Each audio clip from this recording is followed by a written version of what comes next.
Wake her up. Welcome back, Evangeline. Finally, this is also the story of an obsessive, manipulative, and ambitious man. This is the story of Caleb Bowen.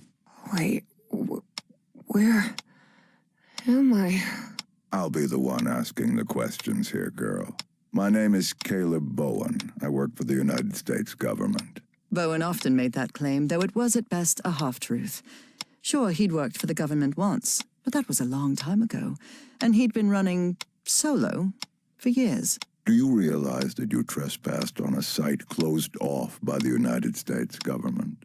And more importantly, that you were seen in the company of Professor Harrison Everhart. You may not know this, but Everhart is a subversive individual. We suspect he may be working for the communists. Bowen kept lying. He knew Harry could be many things, but a communist was definitely not one of them. I don't believe you. You're lying to me. Oh, not at all, Evangeline. I'll show you who Professor Everhart really is. Your father's name was Franklin Drayton. He and his brother Moses ran a workshop in Benoit, Mississippi called Drayton Motors. He died in a work accident in San Francisco in 1934. Is that correct?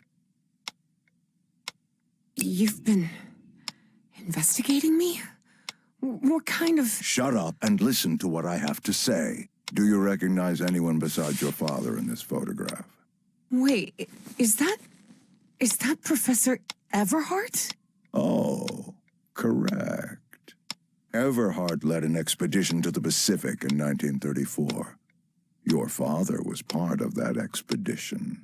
That was the only truth Bowen told during his conversation with Evangeline. Your father didn't die in San Francisco, Miss Drayton.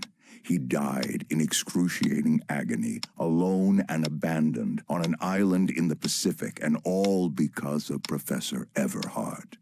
I bet he never told you that, did he?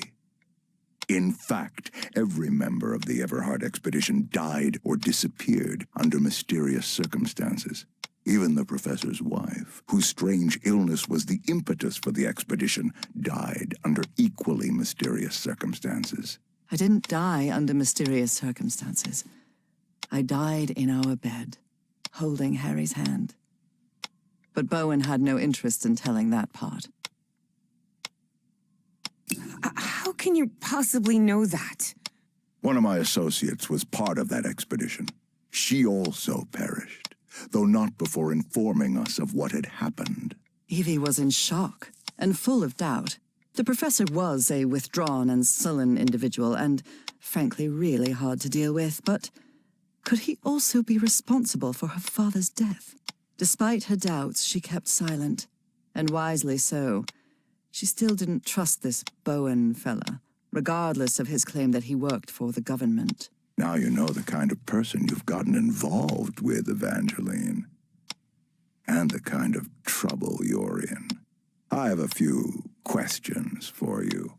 For your own good, I suggest you cooperate.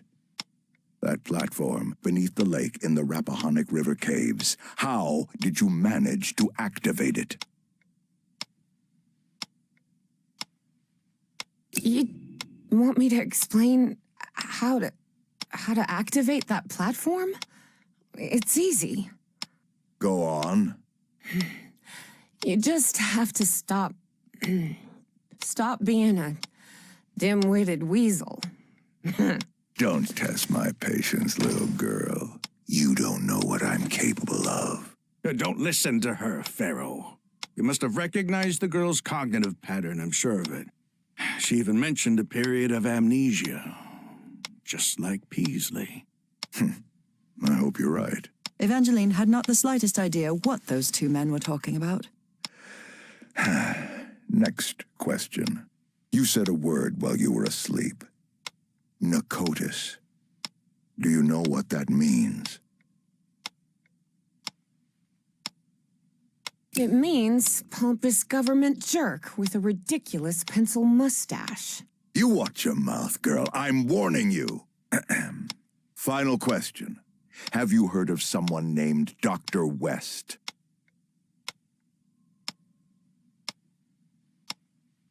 I think he's a professor from Miskatonic. That's impossible. A human name in a manuscript written by... Caleb fell silent.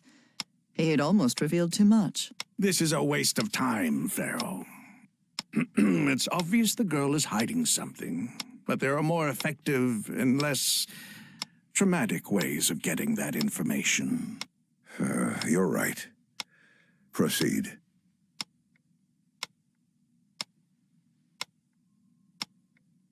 You expect me to buy that this old geezer with a bow tie works for the government, too? You'll recall I mentioned that Evie was feisty and stubborn as a mule, and whatever they had injected her with wasn't doing much to tame her spirit.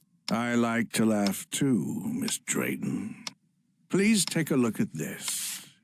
Do you understand this language? Even though it was written in those puzzling characters, Evie understood the book's title. Narcotic Manuscripts, Non-Linear Displacements Toward the Great Library and Reversible Transfer of Cognitive Pattern. Tell me, Miss Drayton, what's written in the book cover?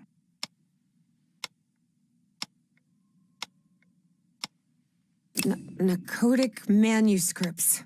Evie surprised herself. Had she spoken against her will? She couldn't help but translate the book's subtitle as well. She was feeling more and more tired.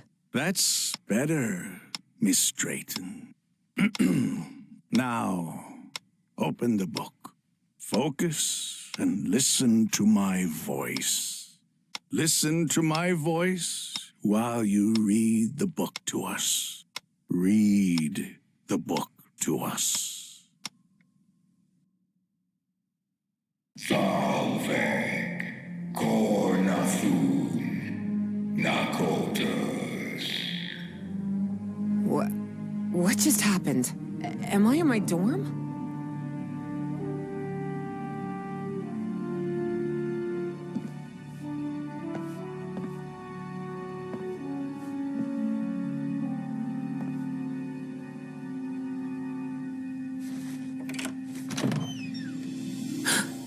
Oh no, Evie was not in her dorm room.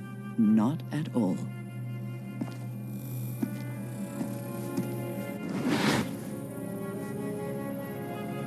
Hey, over here, Evangeline. Hey, how are things, kid? Papa! Papa! But it can't be. You're alive? Oh, of course I am, darling. But you have to find the way. That was not her father, of course. You must reach Nakotas. Have I crossed another one of those portals?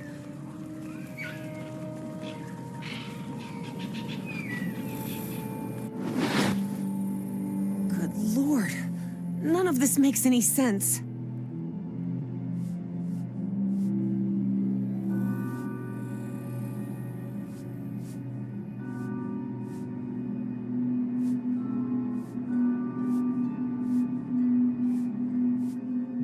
This is weird.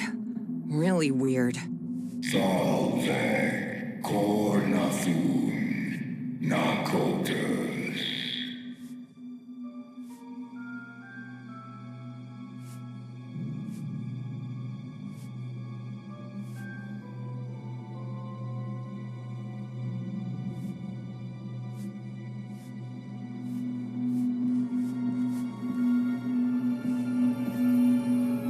Driving motors? Dad and Uncle Mo's motor shop in Benoit?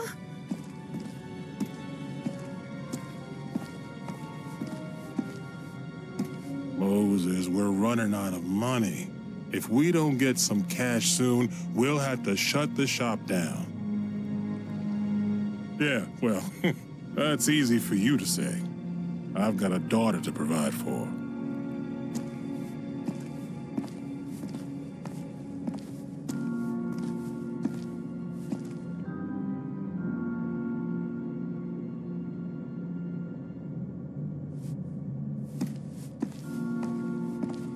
a whiz, mister.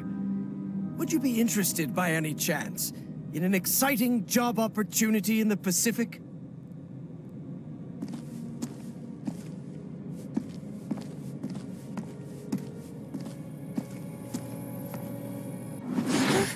Papa, don't do it. Don't go to San Francisco, please. Hey, what just happened? It'll only be a few days, Jitterbug. I'll be back before you can say Jack Robinson.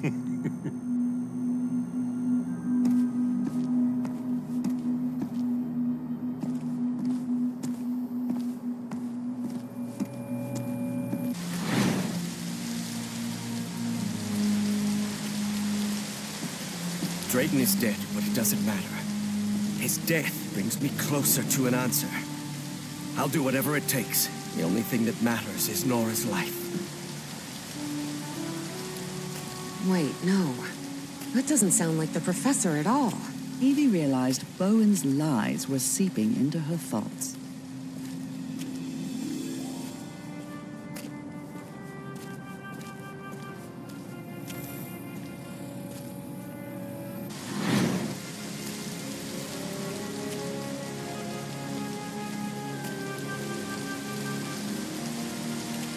Frank, how do you feel?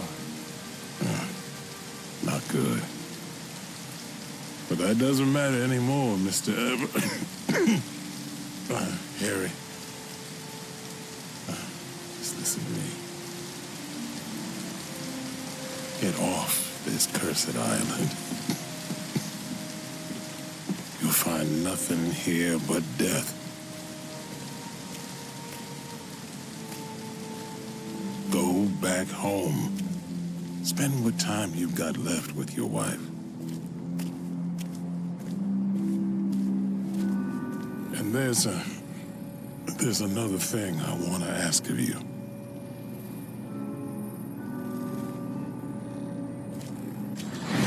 Where am I now?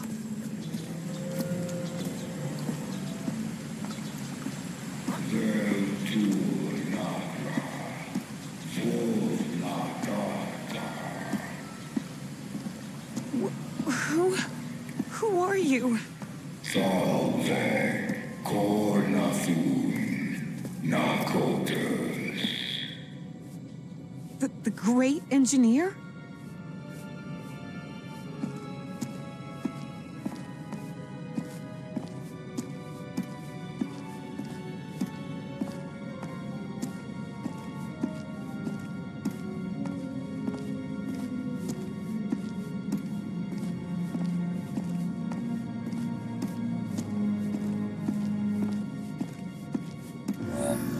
Salve cornafun nakotas.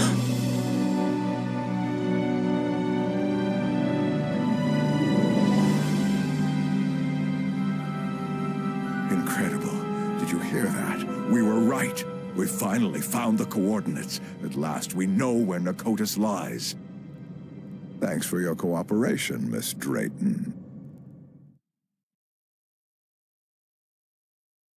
About an hour after Evangeline had her otherworldly vision, Finally, I'm inside. Harry snuck into the same building where she was being kept captive. He had been there many years ago, when he was seeking funding for the Everhart expedition.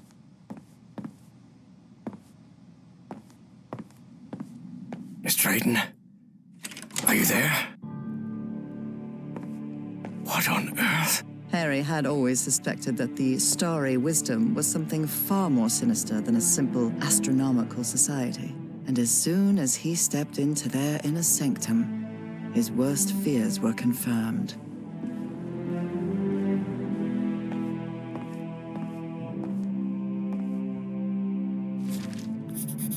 Apparently, the only way to get into the Pharaoh's office is by getting the right combination on the statues downstairs. And I bet my life that Pharaoh is Caleb Bowen.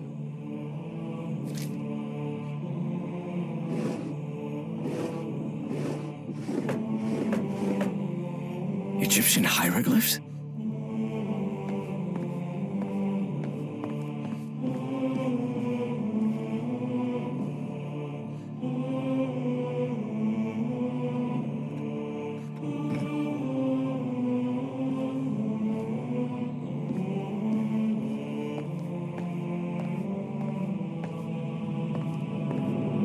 This elevator doesn't seem to have a call button. I don't know what to do with it.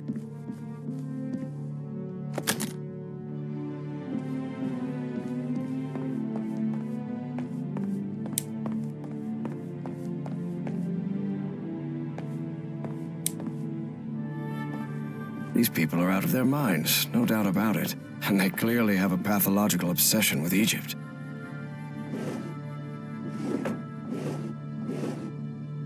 I believe my psychiatrist had one of these too.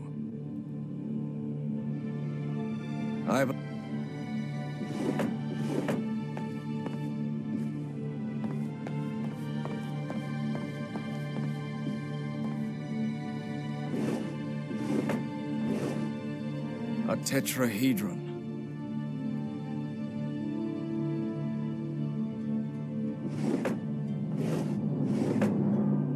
Only those who have been enlightened know the divine geometry of the tetrahedron, which grants access to the gates of knowledge. What's this load of baloney?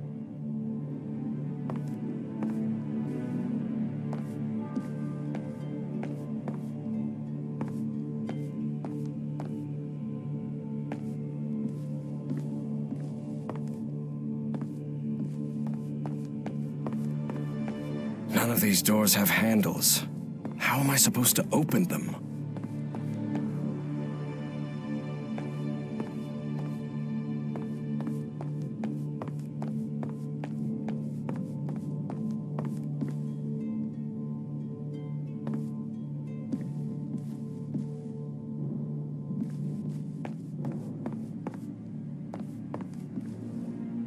There's a pyramid in the center of this chamber. Certain sections of this pyramid seem to move. For a moment, Harry wondered whether it was a good idea to mess with the mechanism, but he quickly dismissed the thought. Even if it meant alerting someone, he had to find Evangeline and get out of there.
Black statue of a pharaoh.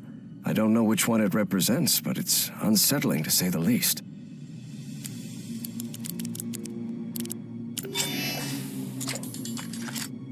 Yes, the doors to the upper rooms are open.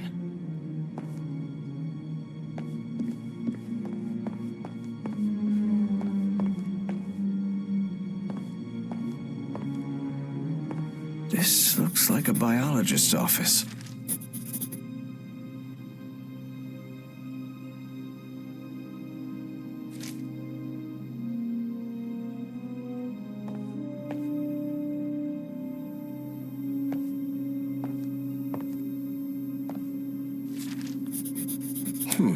They rotated the positions. What does that mean?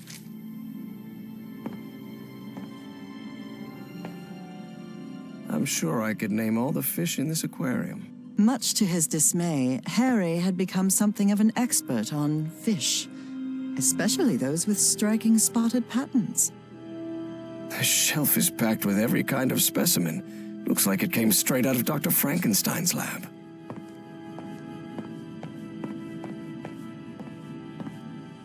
just an office. But this couch, maybe from a psychiatrist's office?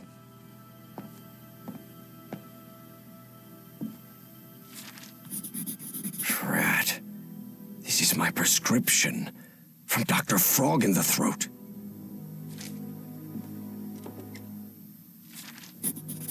$1955. So, a roll of film. I wonder what's on it.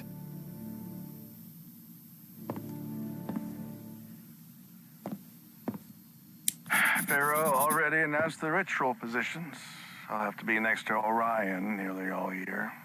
Harry immediately recognized the voice of Dr. Frog in the Throat. I've always despised spoiled rich kids, and Orion's no exception. I'll have to pretend I tolerate him, but luckily I'm fairly skilled at pretending. He sounds glad to be rid of him. This metronome still makes my skin crawl.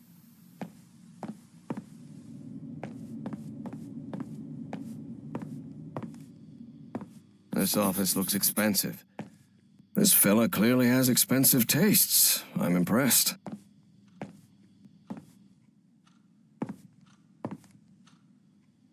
October 29th.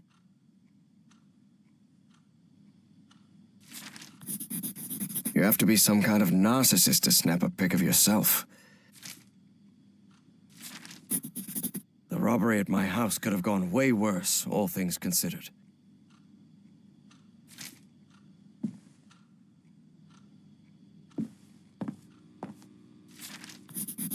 What nonsense are they talking about now?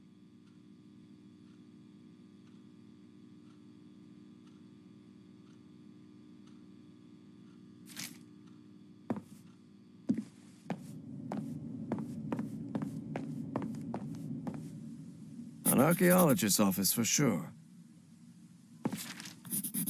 There's something written in German in these pages. Although Harry's German was a bit rusty, he understood what it meant.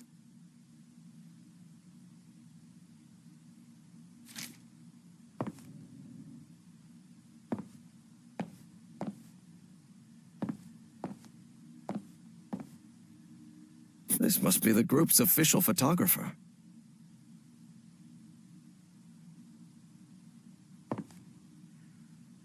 This guy has been all over the world.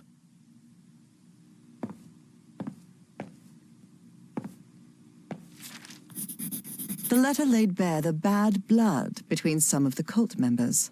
Something pretty common when power-hungry fanatics are involved.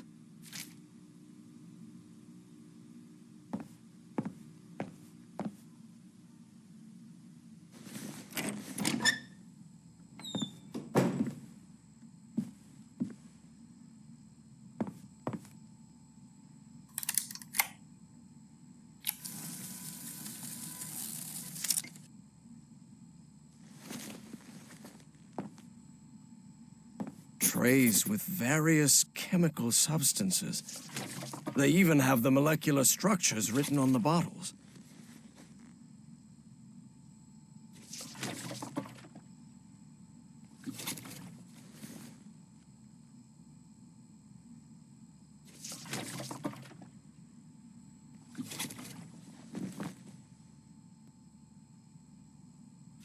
Good. I've developed the photo.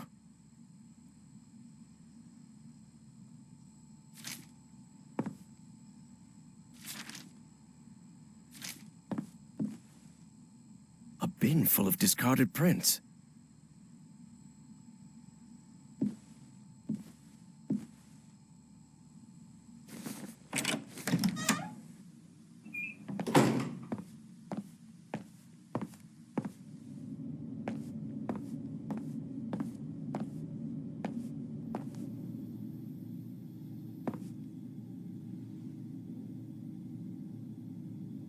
This looks like an astronomer's office. This book seems to recount traditions of ancient Egypt.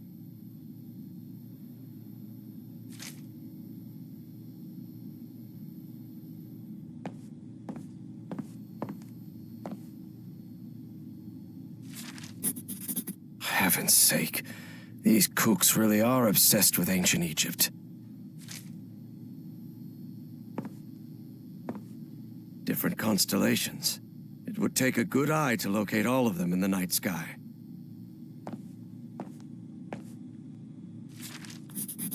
So these freaks have masks, code names, and hieroglyphs assigned to each of them.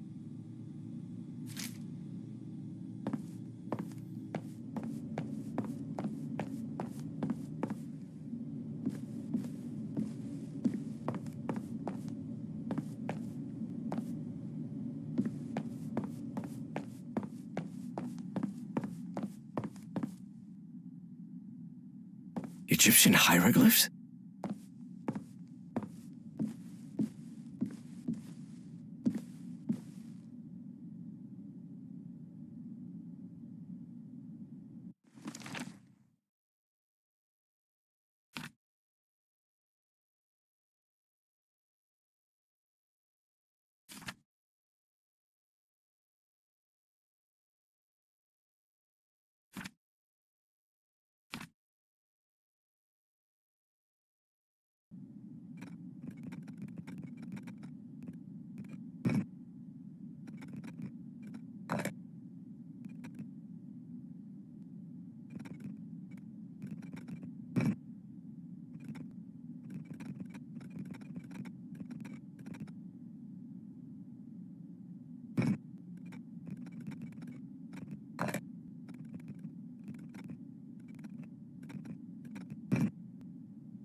That elevator. It must be the access to Bowen's office. Evangeline has to be there. I'm sure of it.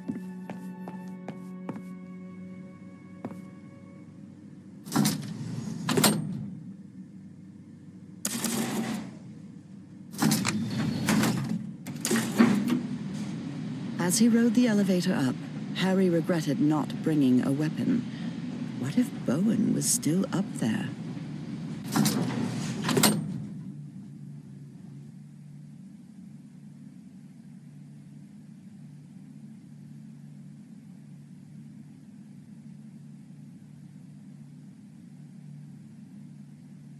All right. Let's see what you're hiding here, you scoundrel.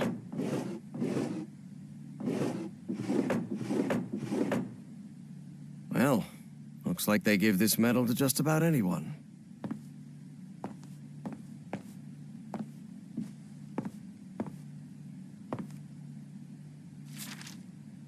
Consciousness exchange? Is he talking about mind swapping?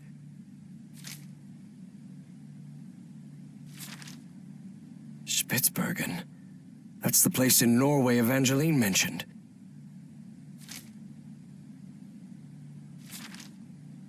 So the cult was on the expedition along with Peasley. How long have they been behind all this?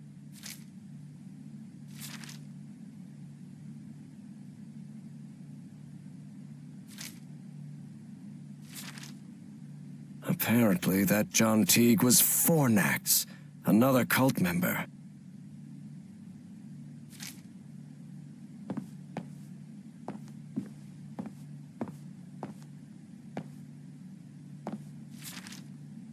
Say, isn't that Senator McCarthy? Indeed.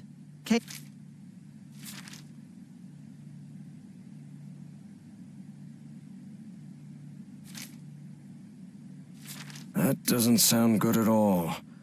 And what's this Azathoth business?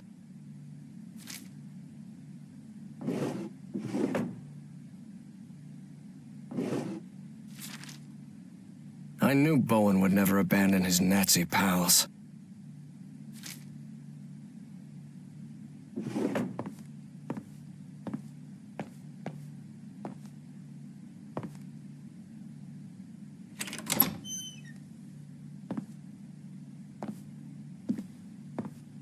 This creature seems vaguely familiar.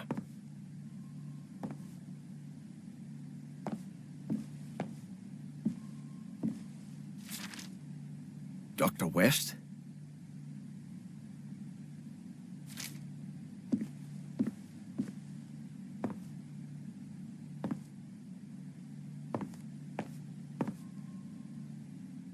Evangeline had to be on the other side of that door, no doubt about it.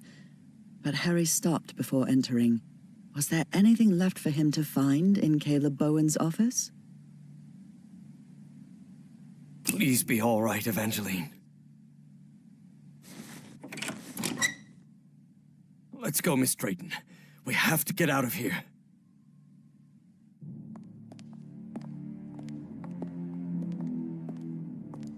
Look, it's the engineer. I've seen one of those creatures before. In my dreams. In the Stone City, in the jungle. He spoke to me in my dreams, Professor. I have Forget about it, Miss Drayton. We have to call the police and... Calling the police won't do any good, Professor. We have to go to Spitzbergen. I need to talk with him, with the great engineer. Miss Drayton, don't you realize this doesn't make any sense? We can't chase Bowen and his... No, you don't understand. Bowen isn't in Spitzbergen. He's on his way to the city, on his way to Nicotis. Harry couldn't believe what he had just heard. Evangeline had mentioned a place he had known in dreams, long ago. So long ago, he had nearly forgotten it. I had a strange dream today. I was inside a vast library and gazed at vistas of another world. All these questions came crashing down on Harry. And suddenly, he wasn't so convinced anymore.